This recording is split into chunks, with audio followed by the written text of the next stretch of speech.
To start off this hour today is Richard Thompson. He's the artistic director for the History Theater.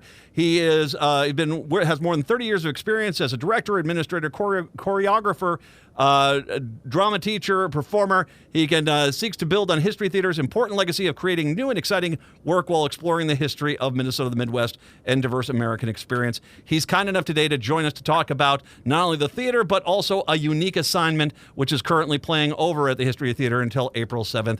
Richard, thank you very much. I appreciate the time today. Good afternoon. Thank you for having me. My pleasure here. Now, of course, you're over in St. Paul, there, right? Kind of towards the Capitol up there on the downtown side. Right in the capital city. What can I say? Beautiful. For people out there, because we do have a lot of theaters and sometimes people might not be aware of this, let's talk right from the get-go about the History Theater. What is the goal and the purpose of the History Theater? Well, the goal and purpose of the History Theater is to tell plays and tell stories that are about history. Many theaters and have plays that may be set in a period of time, but here we are talking about real stories, real events, real people. And so that is our mission, is to tell stories about history. And some of those and most of those stories have to do with Minnesota history, but we also look beyond as well, to really share stories about the American experience. So that's what we're about as far as what we do upon the stage. Behind the scenes, what we do is we look to hire as many playwrights as possible, because these stories that we tell about history aren't plays that you could normally just go to and pull off the bookshelf. So we have to create this work. So we're probably, I'd say probably the biggest theater here in town when it comes to do original work, certainly that which is and directly associated with history. Mm-hmm. So that's what we do here. Well, and it's got to be, how do you approach that in the sense being, is obviously, like you said, there's not a lot of pre-made plays or pre-written plays or established plays that probably apply to what your goal and focus is. So when you bring in a story like this, talk a little bit about that process, because, I'm presuming, there's a lot of great stories. There's a lot of great stories history-wise, that funny, serious, political, quality of life growing up in Minnesota. How do you find the story and then say, you know what, there's something here, we can actually flesh this out into a full play? Yeah, well, it's funny you ask that, because there's never one way that we go about it. Sometimes someone will just come in with an idea. They may have a relative of someone or something like that. Sometimes it might be the author of a book, and we contact them and go, hey, this book, this seems interesting. Sometimes it's a playwright who comes in with an idea. Sometimes it might be something that myself or others think about and go, this should be a play. So it happens many, many different ways. My approach is all is for consideration. The other thing that we look at is it something that audiences might be interested in hearing about? Mm-hmm. Sometimes it may be something that may not be so familiar to an audience, but we think, this is something that they should know about. How can we tell a story about that individual or about that event and make it interesting for an audience? So there's no one way that we go about it, is I guess what I'm trying to say. There must be a bit of a screening process to make sure, because obviously, like I said, there's a lot of great stories out there. You don't have to add drama to it. You don't have to enhance. It's there, but I imagine it sometimes is difficult because you want a story, you want to have a little punch and stuff like this. Talk about that process of saying, we want a good production here, but we don't want something that's so embellished that it kind of misses the point. Absolutely. Well, as you say, there's lots of drama already in historical events. Mm-hmm. One of the things that we look to focus in is on who are the people that are involved in those events.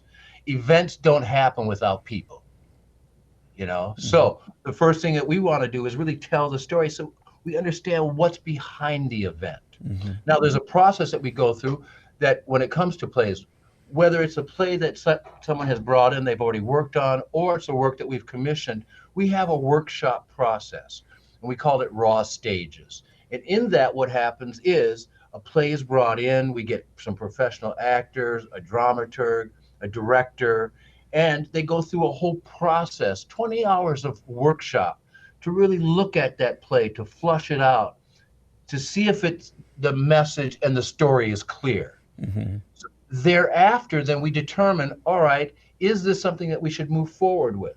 So sometimes any play that one sees upon the stage here at History Theater may have taken 2 to 3, 4 years to develop, which is not unusual because we want to make sure that the work is of quality, that the stories are good and interesting to an audience.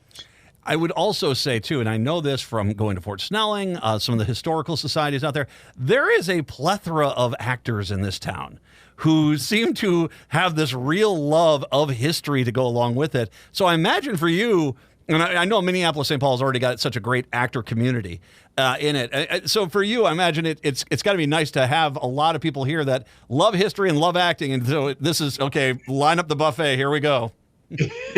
That's so true. And we're really fortunate to have a community of actors like that, you know.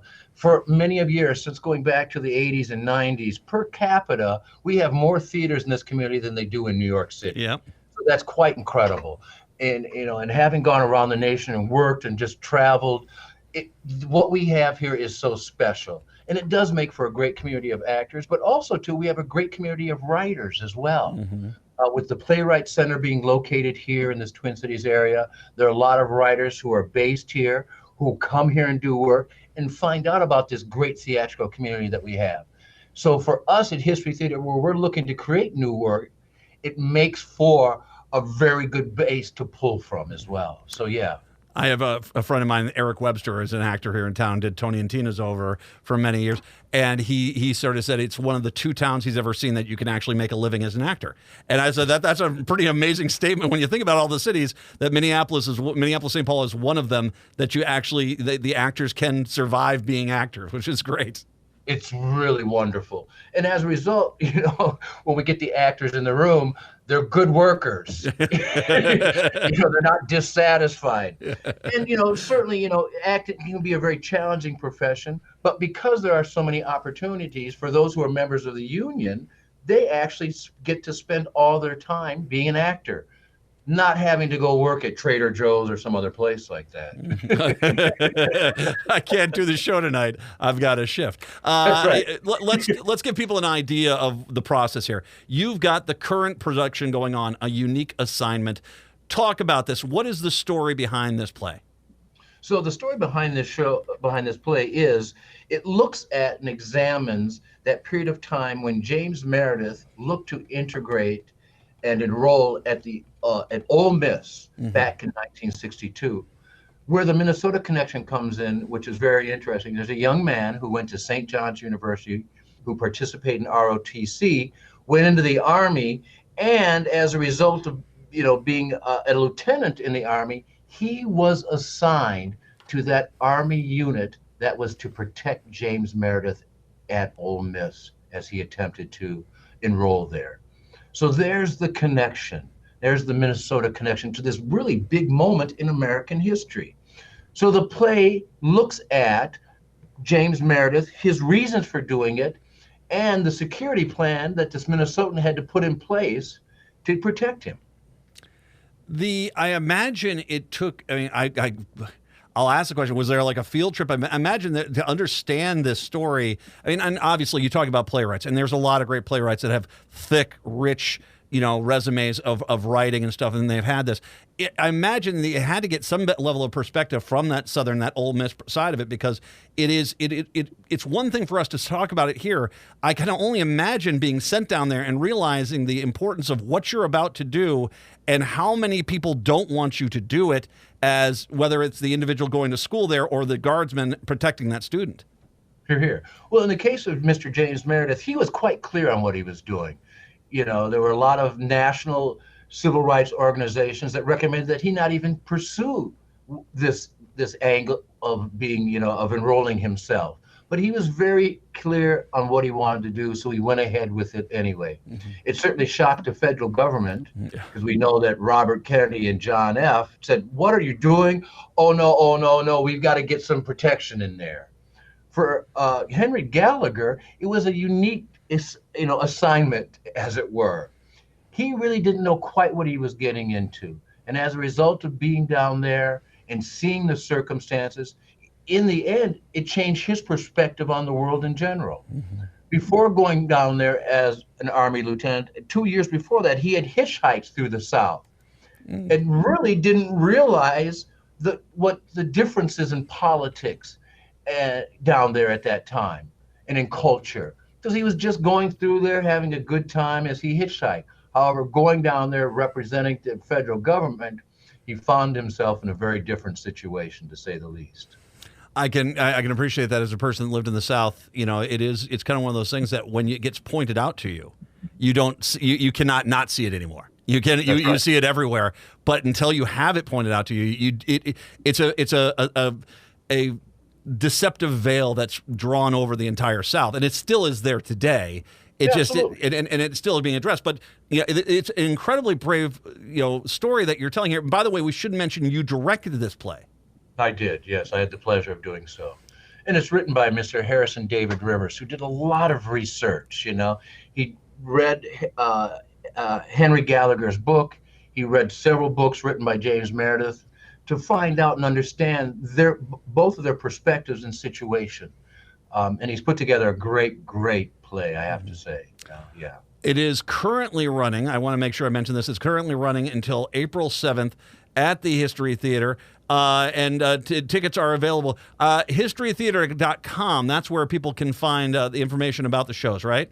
That's correct, yes. And they can also call this number 651-292-4323 for tickets as well. 651-292-4323.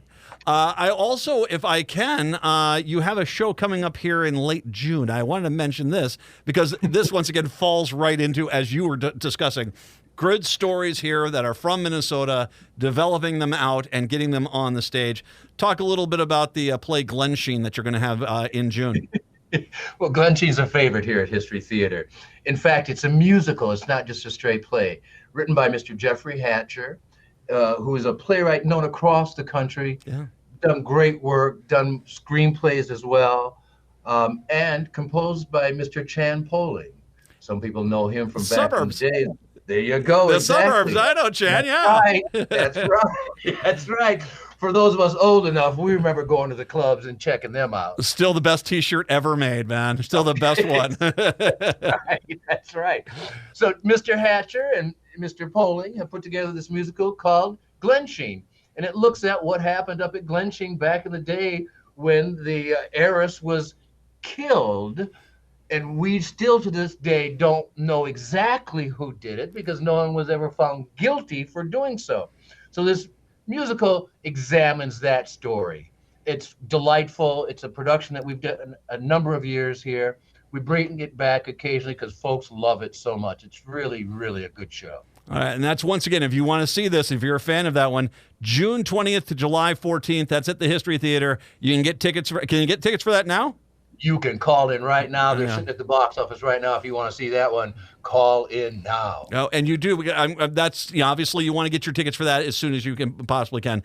Go over there once again, and once again, the current show that's going on, a unique assignment on the stage at the History Theater, and this one runs until April 7th. And then for the full schedule, once again, historytheater.com, they have the full schedule there. You can get, I am presuming as well, and I will encourage this every time because I think this is one of the best things you can do. Get seasons. Get the season ticket. You guys got season tickets, right? We got season tickets. We're going to make an announcement about our next season in about 2 or 3 weeks. And at that time, season tickets will go on sale. We've got a great lineup for next season. I can't tell you what it is just yet, but given the history of the History Theater, you know they're going to be good shows. Richard Thompson, a artistic director and director over at the History Theater, kind enough to take some time with us today. Richard, an absolute pleasure. Anytime you want to, you come on back. By all means, my show is yours. Give me a call. I'm ready.